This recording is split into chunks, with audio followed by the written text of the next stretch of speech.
உங்கள் அனைவருக்கும் வணக்கம். சம உரிமை இயக்கம் தொடங்கப்பட்டதின் நோக்கம் மிக தெளிவானது. அதாவது இன்றைக்கு இலங்கையில் நடந்து கொண்டிருக்கின்ற இன ஒடுக்குமுறை மற்ற சமூகத்தில் காணப்படுகின்ற இனவாதம் இரண்டுக்கும் எதிரான ஒரு போராட்டத்தை முன்னெடுக்க வேண்டியதன் தேவையின் அடிப்படையில் உருவாக்கப்பட்டது இந்த அமைப்பு.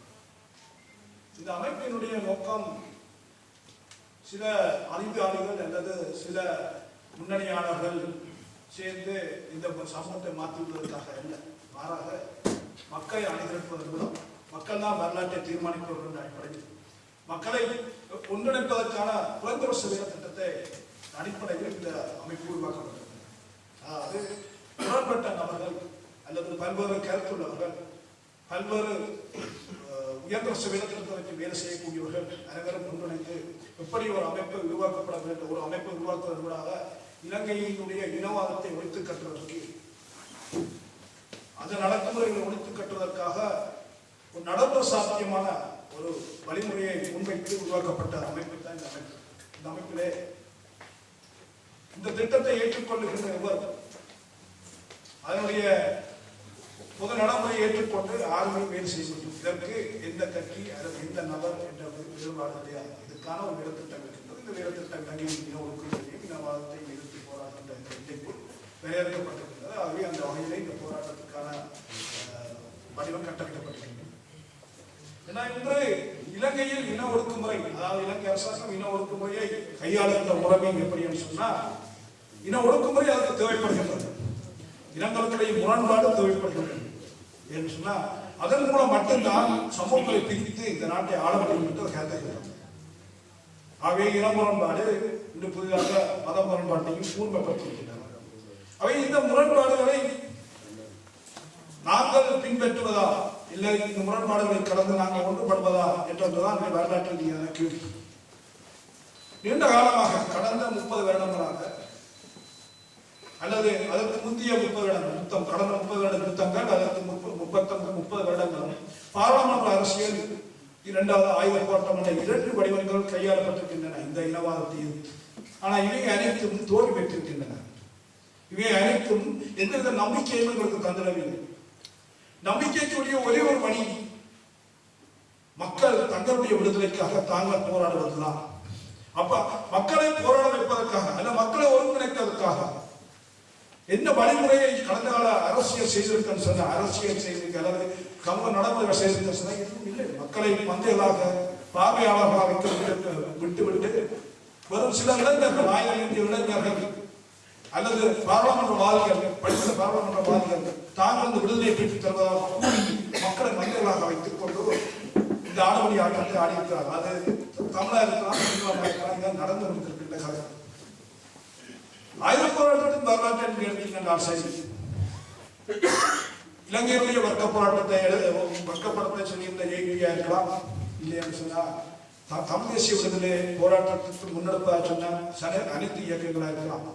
அனைவரும் தாங்கள் விடுதலையை பெற்று தருவதாக மக்களுக்கு வாக்குறுதி கூறினார்கள். வாக்குறுதி அளித்து போராட்டத்தை முன்னெடுத்தார்கள்.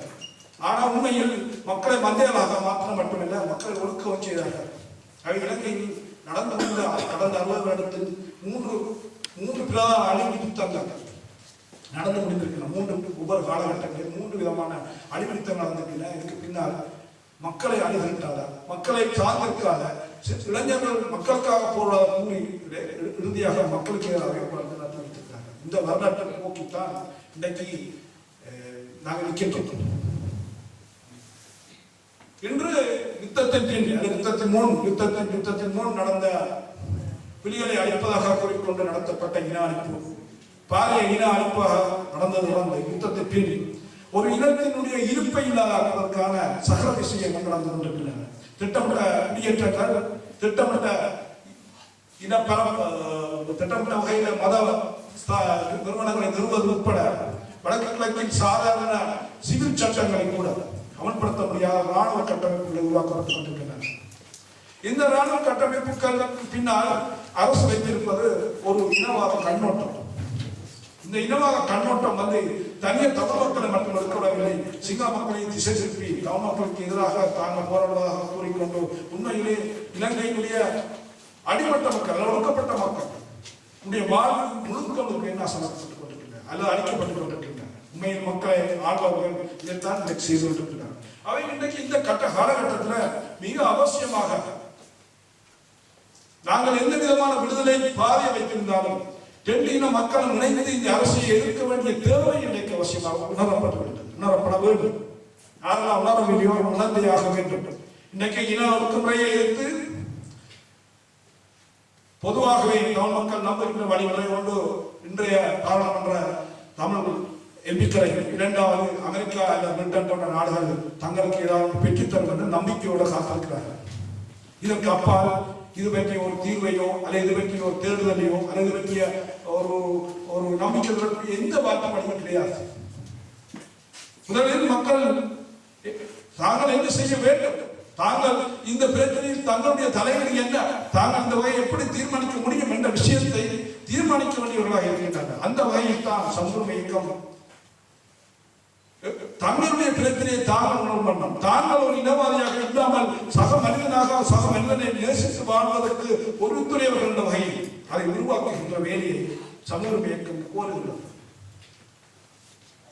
இதனுடைய அடிப்படையாக இன்றைக்கு இருக்கக்கூடிய இந்த இன ஒடுக்குமுறை, அதாவது சிறுபான்மை இனங்களுக்கு எதிரான இன ஒடுக்குமுறை அல்லது மத ஒடுக்குமுறைக்கு எதிராக பெரும்பான்மை இன மக்கள், பெரும்பான்மை மத மக்கள் போராடுவது அடிப்படையான விஷயமாக இருக்கின்றன. அதாவது சிறுபான்மை இனங்கள் பெரும்பான்மை இனங்கள் போராடுவதன் மூலம் நடைமுறை ரீதியாக அதை அந்த அரசுக்கு எதிராக தன்னுடைய சொந்த எந்த இனத்தை சார்ந்த தான் அரசை நியமித்திருக்கணும் அந்த அரசுக்கு எதிராக போராடுவதன் மூலமாக இந்த பிரச்சனையை ஒரு ஒரு ஒரு அரசியல் போக்காக மாற்ற வேண்டிய பொறுப்பை சமூகம் முழு சோசியலிச கட்சியா இருக்கலாம் அல்லது நாங்களா இருக்கலாம், இந்த சமூகமே இருக்கலாம் அல்லது வேறு தனிப்பட்ட நபர்களோ முன்னெடுக்க வேண்டிய வரலாற்று கடமையில் இன்னைக்கு நாங்கள் இருக்கின்றோம். இந்த வகையில் தான் இந்த போராட்டம் முன்வைக்கப்படுகின்றது. இந்த வகையில் தான் இந்த போராட்டம் அறிமுகப்படுத்தப்படுகின்றது. இன்று புலம்பெயர் நாடுகளில் நாங்கள் உருவாக்கப்படுகின்ற இந்த அமைப்புக்காக அதற்கு ஆதரவாக அதற்கு குரல் கொடுப்பவர்களாக அதனுடைய பங்காளிகளாக தங்களை இணைத்துக் கொள்வதன் மூலம் அவர்களை பலப்படுத்த வேண்டியவர்களாக இருக்கின்றோம். அவை போராட்டத்தின் மையம் என்பது இன்று எந்த அரசு எந்த பெரும்பான்மை இனத்தை சார்ந்து அல்லது எந்த பெரும்பான்மை மதத்தை சார்ந்து தான் இருப்பதாக கூறிக்கொண்டிருக்கின்றதோ அங்குதான் போராட்டம் மையப்பட்டிருக்கின்றது, அங்குதான் போராட்டம் நடந்து கொண்டிருக்கின்றன. இது சமர்ப்ப இயக்கம் ஆரம்பிக்கப்பட்டு இன்று 2-3 மாதங்கள் நடந்திருக்கின்றன. இதற்கிடையில் பல்வேறு போராட்டங்களை வடக்கு முதல் கொழும்பு வரை பல்வேறு போராட்டங்கள் முன்னெடுக்கப்பட்டிருக்கின்றன. நேற்று முன்தினம் கூட அவை முன்னணி தோழர்கள் சுற்றுலா உரிமையாளர் தாக்கப்பட்டிருக்கின்றனர் சமூக உரிமையை உச்சத்திற்காக. அவை இன்று இந்த போராட்டம் இந்த வகையில் அளிக்கப்படுகின்றன.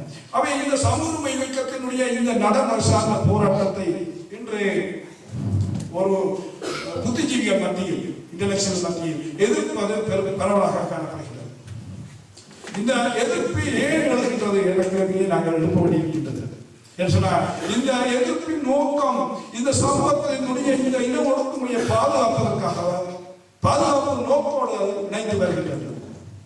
இன்று சமூக இயக்கத்தின் நோக்கம் சமய இயக்கம் இன ஒடுக்குமுறையும் இனவாதத்தையும் எதிர்ப்பது அவர்களுக்கு எந்த வகையில் தவறாகப்படுகிறது என்பது எங்களுக்கு தெரியாது. அவர்களுடைய இருப்பு இதனால் தாக்கியிருக்கின்றன. இன்று இதை எதிர்ப்பவர்களுடைய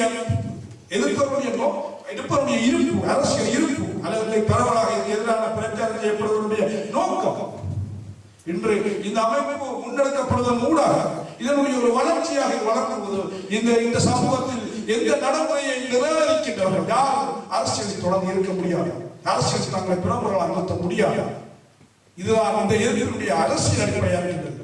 இப்ப இந்த இடத்துல சமூக உரிமை இயக்கத்தினுடைய குறிப்பிட்ட வேலை திட்டத்துக்கு அப்பால் விவாதங்கள் அநேகமாக நடத்தப்படுகின்றது. குறிப்பாக முன்னாள் சோசியலிச கட்சியினுடைய கடந்த கால வரலாறு, அதனுடைய வரலாறு, அது ஒரு சுயநிலையை பற்றிய வைக்கப்படுகின்ற கோட்பாடு ரீதியான பார்வை தொடர்பாக விவாதங்கள் நடத்தப்படுகிறது. அதாவது சமூக உரிமை இயக்கத்தினுடைய குறைந்தபட்ச வேலை திட்டத்தை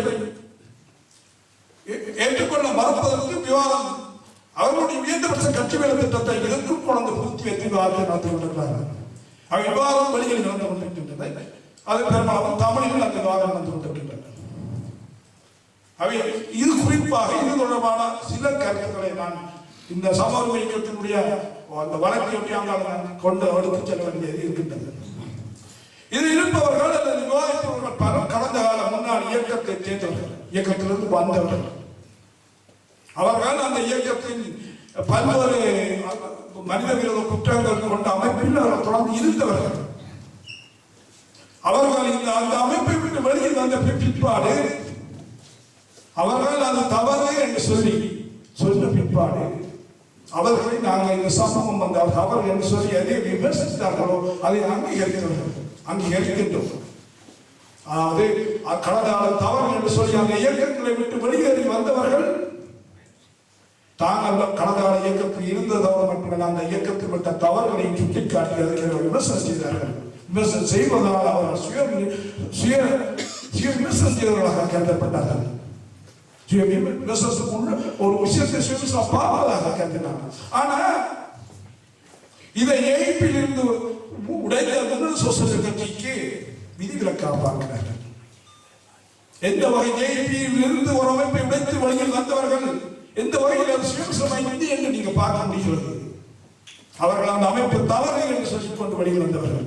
அந்த அமைப்பு திட்ட தவறு இனவாதத்தை நீங்க எடுத்துக்கொண்டா இனவாதத்தை ஆதரித்ததற்காக இனவாதத்தை எதிர்த்து நடைமுறையில் போராட்டத்தை முன்னெடுத்து வருகின்றனர். நாங்கள் எதற்கு எதிர்க்கின்றோம், என்ன நோக்கத்துக்கு எதிர்க்கின்றோம், நீங்கள் எதிர்ப்பது ஏன் என்பதை தெளிவுபடுத்துங்கள். உங்களுடைய அரசியல் நோக்கம் என்னதை தெளிவுபடுத்துங்கள். குறிப்பாக உரிமை பிரச்சனையை பற்றி குறிப்பிட்டு வாசிக்கின்றார்கள். ஜேவிபியை நாங்கள் எடுத்துக்கொண்டால் ஜேவிபி ஒரு வர்க்க கட்சி இல்லை என்பதால் தான் அது இனவாத கட்சியாக இருக்கிறது. இனவாத கட்சியாக இருந்தால் வர்க்க கட்சியாக இருக்கவில்லை. அதாவது ஜேவிபி ஒரு இனவாத வர்க்க கட்சியாக இல்லாமல் இருந்ததால் அது இனவாத கட்சி.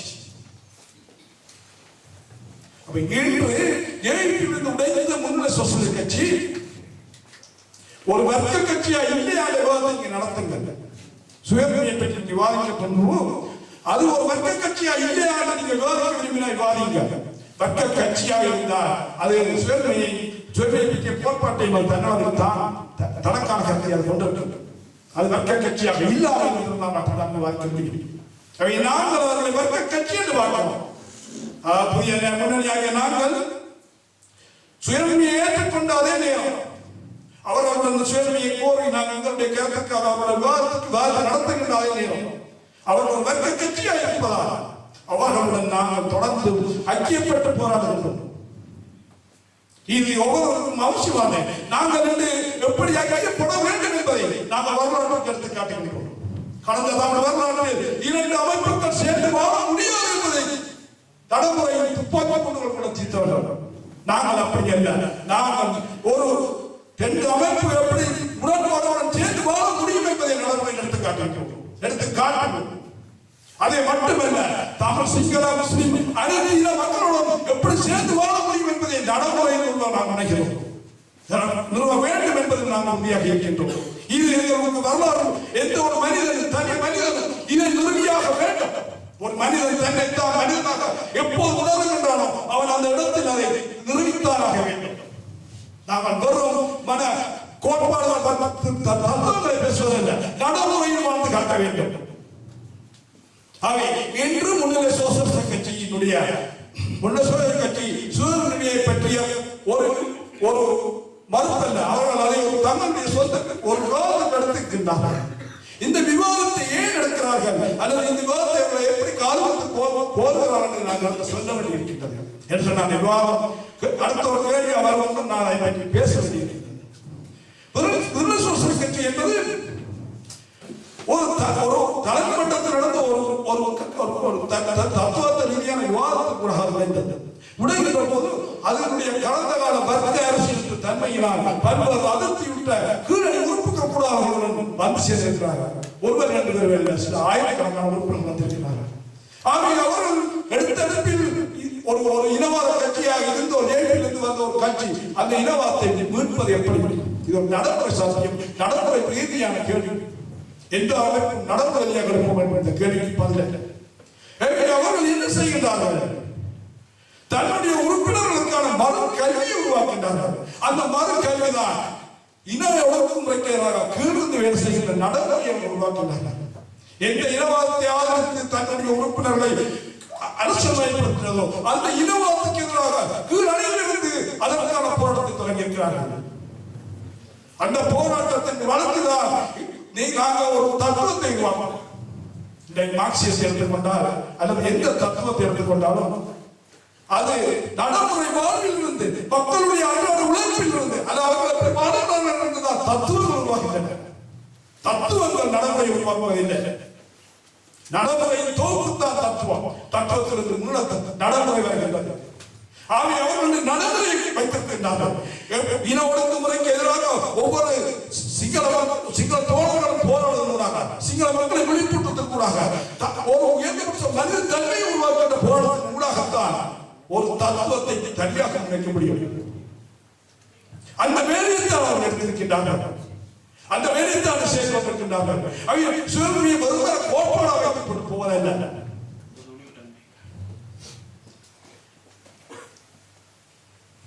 அடிக்கடி தமிழ் மன்றத்தில் பேசப்படுகின்ற அடுத்த விடயம் சிங்கள மக்கள் ஏமாற்றி விடுவார்கள்,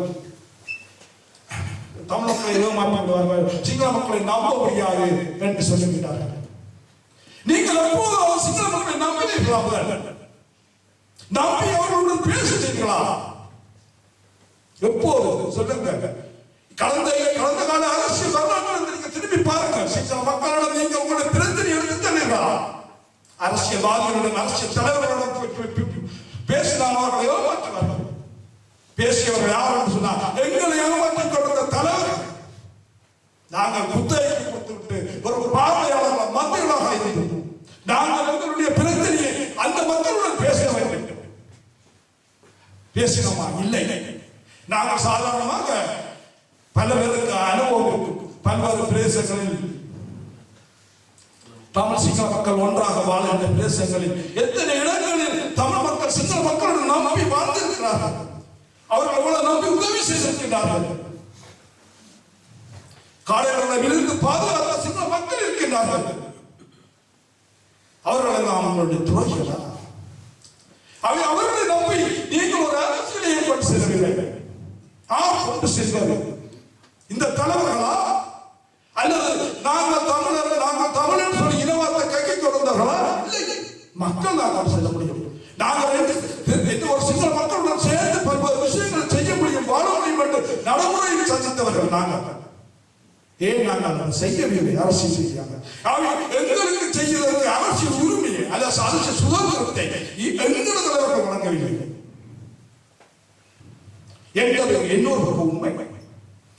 நாங்கள் முதல் சக மனிதனை நம்பப்பட நம்பினால் தான் நம்பினால் மட்டும்தான் அடுத்த சிங்கள மக்களும் முஸ்லிம் மக்களையும் நாங்கள் நம்பி அவர்களை செயல்பட முடியும். நாங்கள் எங்களுடைய நியாயமான உரிமைகளை நியாயமான கோரிக்கைகளை அந்த மக்களுக்கு கொண்டு செல்லும்போது அவர்கள் ஒரு நாள் நியாயிக்க மாட்டார்கள் என்று சொன்னா எந்த ஒருவனை தட்டி சுரண்டி வாழ்வது அல்ல மக்களுடைய பழக்கம். நீங்க தட்டி சுரண்டி வாழ்வீங்களா முஸ்லிம் மக்களை? அல்லது முஸ்லிம் மனிதர்கள் தாராள மனிதர்கள் போய் அவர்கள் உழைப்பை பிடிக்குவார்களா? இல்லை. அவர் மட்டும் ஏன் அப்படி செய்யணும் நீங்க கருதுகிறீர்கள் சொல்லுங்க. கடந்த வரலாற்றை திரும்பி பார்த்து சொல்லுங்க. இன்றைக்கு இந்த பேரினவாத அரசை எதிர்த்து எந்த வழியில் நீங்க போராட முடியும்? உங்களுக்கு உள்ள தீர்வு என்ன? ஒரே ஒரு வழிதான் இந்த இலங்கையில் இருக்கின்றது. அது சிங்கள மக்கள் தமிழ் முஸ்லிம் மக்கள் ஒன்றிணைந்து போராடுவதுதான். ஒன்றிணைந்து தங்களுக்கான தீர்வை காண்பதுதான். அனைத்து மதத்து வெளியாட சில தலைவர்கள் கோட்பாட்டை வைப்பது மூலம் அல்ல. நாங்கள் மனிதர்களாக சேர்ந்து வாழ்வதன் மூலத்தான் தீர்வுகளை காண முடியும். நடைமுறை சாத்தியமான அனைத்து தீர்வை காண முடியும். யாரோ வளர்ந்து கோட்பாட்டை வைத்து விட்டால் தீர்வாக வந்துவிட மாட்டார்கள்.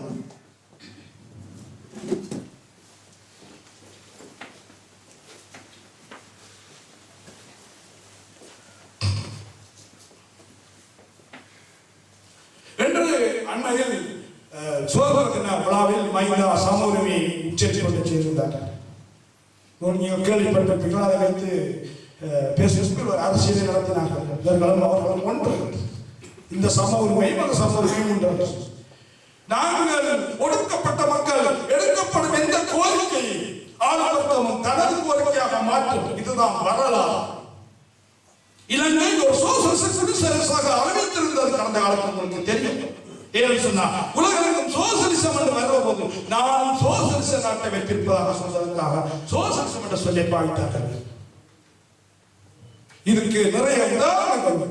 அவை மைந்த அரசு என்று இலங்கையினுடைய வரலாற்றில் சம உரிமை வேண்டும் என்று அந்த சம உரிமை ஒடுக்குமுறைக்கு எதிராக போராட்டத்தை முன்னெடுக்கின்ற போது நான் சம உரிமையை வழங்கிவிட்டேன் என்று சொல்ல வேண்டும், அந்த சம உரிமையை தந்து கொண்டிருக்கிறேன் என்று சொல்ல வேண்டிய நிலைக்கு மைந்தா தள்ளப்படுகின்றார். இது இந்த போராட்டத்தில் கடந்த 2 மாத போராட்டத்தினுடைய எதிர்நிலை தான் மைந்தா அதை சொல்ல வைத்திருக்கிறது. உடனே இங்கே படித்த அல்லது தமிழ் புத்திஜீவிகள் நடைமுறையை இருக்கின்றனர் அல்லது தங்களுடைய இருப்பை தக்க வைக்க இருக்கின்றவர்கள் உடனடியாக இந்த சமூக அந்த சமூக உரிமை என்று சொல்லி அதற்கு ஒரு அரசியல் சங்கம் கொடுத்து எழுதுகின்றனர். உங்களோட இருக்கக்கூடிய மாற்று திட்டம் என்ன? அது சொல்லுங்க. நடைமுறை சார்ந்த ஒரு மாற்று திட்டம் என்ன? நீங்க நடைமுறை வேலை செய்ய தயாராக இருக்கின்றீர்களா? இதை மாற்றக்கூடிய ஒரு அரசியலுக்குள் போக தயாராக இருக்கின்றீர்களா? சொல்லுங்க.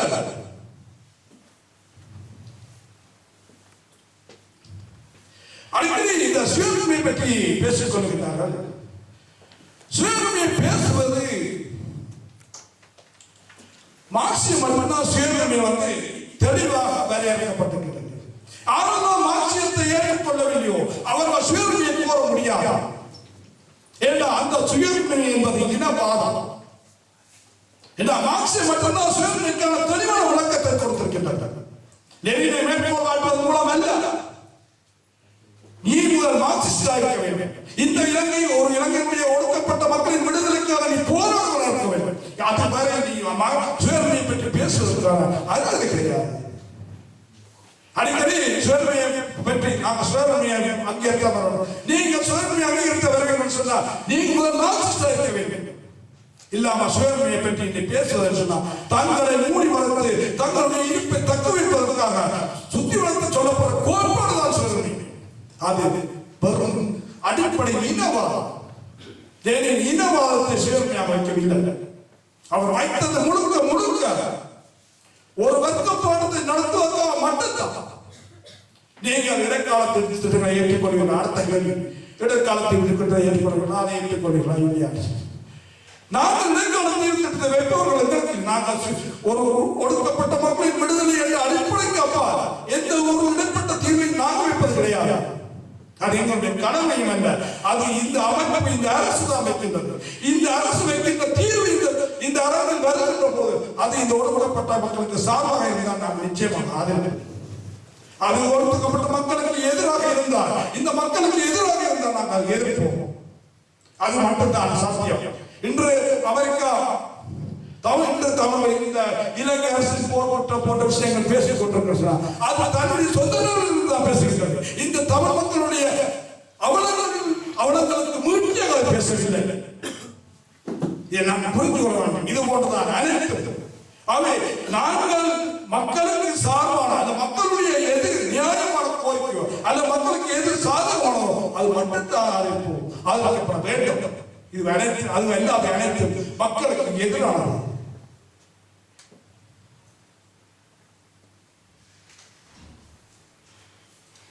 இன்று அரசினுடைய அடக்குமுறைகள் அல்லது இன்று தொடர்ச்சியாக அரசு கையாளுகின்ற ஒடுக்குமுறையை எப்படி எதிர்கொள்வீர்கள்? ஆகவே நாங்கள் போராட முடியாது அல்ல நாங்கள் சரணடைந்து போக வேண்டும் என்றா அவர்களுடைய விடுபிள்ளைகளாக மாறிவிட வேண்டும் என்று பொதுவாக கருத்து காணப்படுகிறது. ஒரு ஒடுக்குமுறைக்கு எதிராக போராடுவதாக மட்டும்தான் அது உலக வரலாற்றிலேயே இருக்கின்றது. போராடுவதாக மட்டும்தான் இந்த பிரச்சனையை எதிர்கொள்ளப்பட முடியும். எந்த ஒடுக்குமுறையை எதிர்த்து போராடாமல் நாங்கள் இதை போர சாத்தியமா என்று கேட்பதல்ல பிரச்சனை. அதை மீறித்தான் போராட்டங்கள் நடக்கின்றன. மீறித்தான் உலகத்தில் வரலாறுகளை திசை மாற்றப்படுகின்றன. ஆகவே வெறுமனே இந்த மாதிரி கேட்பது என்பது ஒரு ஒரு ஒரு உண்மைத்தன்மை கிடையாது. நாங்கள் இந்த மக்களுடைய நலனுக்காக போராட வேண்டும் என்று சொன்னால் அந்த மக்களுடைய நலனிலிருந்து அனைத்தை சிந்திக்க வேண்டும், சிந்திக்க கற்றுக்கொள்ள வேண்டும். அவர்களுக்கு சாதாரண மட்டுமே நாங்கள் ஆதரிக்க வேண்டும். அதுக்கு சாதாரண ஆதரிக்க பழக வேண்டும். இல்லாமல் நாங்கள் அதற்கு எதிராக அல்லது அதை குழப்புகின்ற அல்லது உடைக்கின்ற அரசியல் என்பது அது மக்களுக்கானது அல்ல, அது உங்களுடைய சொந்த சுயநலத்துக்கானது என்பதை புரிந்து கொள்ள வேண்டும். இன்று நடந்து கொண்டிருக்கின்ற பல்வேறு தளங்களில் அவைதான் நடந்து கொண்டிருக்கின்றன. கடந்த கால போராட்டங்களில் தோல்விகள் அனைத்துமே வரும் சிங்கள அரசு அல்லது அந்நிய உதவி என்ற வகைக்குள்ள குறித்து விட முடியாது. மாறாக தமிழ் மக்கள் தோற்கடிக்கப்பட்டார்கள். ஆனால் போராடுகிறவர்கள் சொன்னார்களோ அவர்களால் தோற்கடிக்கப்பட்டதால் அந்த தோல்விதான் கடந்த கால வரலாறு. நாங்கள் இன்று செய்ய வேண்டியது அந்த மக்கள் தங்களை தாங்களே தீர்மானிக்கக்கூடிய, தாங்களே சிந்தித்து தாங்களே ஒரு தீர்வை காணக்கூடிய ஒரு அரசியல் ரீதியான விழிப்புணர்வு கூட அவர்களை அடைந்திருப்பதன் மூலம் தான் பிரச்சனையை தீர்க்கப்பட முடியும். அவர்கள் மட்டும்தான் வரலாற்றை தீர்மானம் செய்ய முடியும் என்று இலங்கையில் முஸ்லிம் அடிப்படைவாத பௌத்த அடிப்படைவாத முஸ்லிம் மக்களுக்கு எதிராக இந்த தாக்கல் ஏற்றுக்கொள்ளப்படுகிறது. அதுக்கு என்ன தீர்வு? இங்கே இருக்கின்ற ஒவ்வொரு நிலைமையை கேட்கின்றோம், அதுக்கு என்ன தீர்வு? எப்படி இந்த பிரச்சனையை தீர்க்கப்பட முடியும்? இது இப்படி விடப்படமாக இருந்தால் சிங்கள இளைஞர்கள் என்ன செய்வார்கள்? முஸ்லிம் இளைஞர்கள் என்ன செய்வார்கள்? ஒன்று இந்த பாராளுமன்ற வழியை நம்புவார்கள், இல்லை என்றால் முஸ்லிம் அடிப்படை வார்த்தை நம்புவார்கள். பிறகு ஒரு சில குண்டுகள் வைப்பார்கள், சூழல் காணப்படுகிறது. இந்த குண்டு வைப்பு அரசியலை தடுத்து நிறுத்தக்கூடிய வேலையை நாங்கள் முன்னெடுக்கிறோம். என்ன சொன்னா இல்லை சொன்னா இந்த மாதிரியான தங்கள் வடிவங்களுக்குள்ளான சீரழிந்து இலங்கை மீண்டும் ஒரு குண்டு வைப்பு அரசியல் வந்து இஸ்லாமிய அடிப்படைவாதத்தில் தோற்றப்பட்டது. என்ன கடந்த வரலாறு அதைத்தான் காட்டுகின்றது. தமிழ் இனவாதத்துக்கு எதிரான தமிழர் போராட்டம் அதைத்தான் காட்டியிருக்கின்றது. உண்மையிலே இன்று தேவைப்படுவது ஒரு மனிதனுடைய தனிப்பட்ட அடிப்படை மத உரிமை தொடர்புக்கு அப்பாற்பட்டு ஒரு இந்த பிரச்சனையை சிங்கள தமிழ் இணைந்து போராட்டம் கூட சாத்தியமாகும். வேற வழியில் இதை பிரச்சனைகளுக்கு தீர்வு காண முடியாது. இன்று சிங்கள பௌத்த அடிப்படைவாதத்துக்கு எதிராக முஸ்லிம் மக்கள் ஒன்றிணைந்து போராடுவதன் மூலம் தான் இந்த பிரச்சனை தீர்க்கப்பட முடியும். சிங்கள மக்கள் இல்லாத எந்த வடிவத்திலும் இந்த பிரச்சனை தீர்க்கப்பட முடியாது.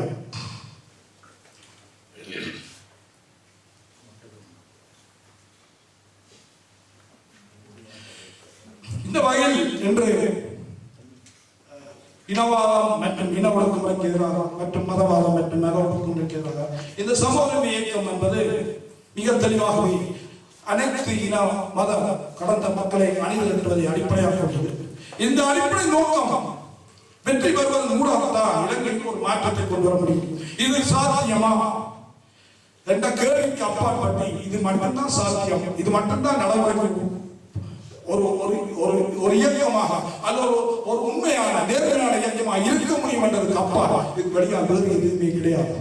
இந்த வகையில் இந்த சமூக இயக்கத்தினுடைய வேலை திட்டம் வைக்கப்பட்டிருக்கிறது.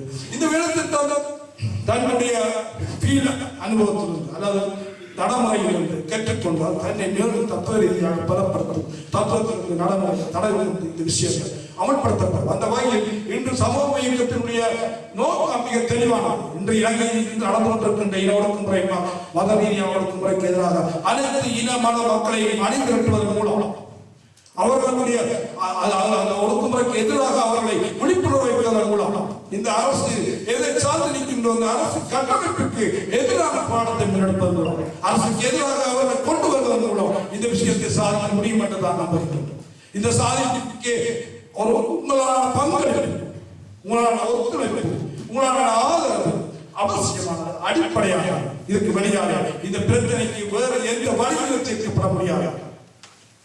இது கடந்த கால 60 வருஷம் 65 வரலாறு மட்டுமல்ல, உலகத்தின் வரலாறு. நீங்க எந்த நாட்டிலும் இது இல்லாத ஒரு வழியில் பிரச்சனை தீர்க்கப்பட்டதாக வரலாறு கிடையாது. மாறாக அங்கு புதிய அடக்குமுறைகள் புதிய விஷயங்கள் தான் நடந்திருக்கின்றன. ஆகவே இன்று மக்களுடைய அடிப்படை தேவை, அடிப்படை உரிமை, அவர்களுடைய பிரச்சனைகள் விஷயத்தை நாம் கையாளவும் அதுக்கு அந்த வகையில் நாங்கள் ஒருங்கிணைக்க வேண்டிய அவசியம் தேவையாக இருக்கின்றது என்று கூறி இந்த அமைப்புக்கு உங்களுடைய ஆதரவையும் ஒத்துழைப்பையும் கோரி அடுத்து நாங்கள் தொடர்ந்து கலந்துரையாடல் கூறி நாட்டுக்கு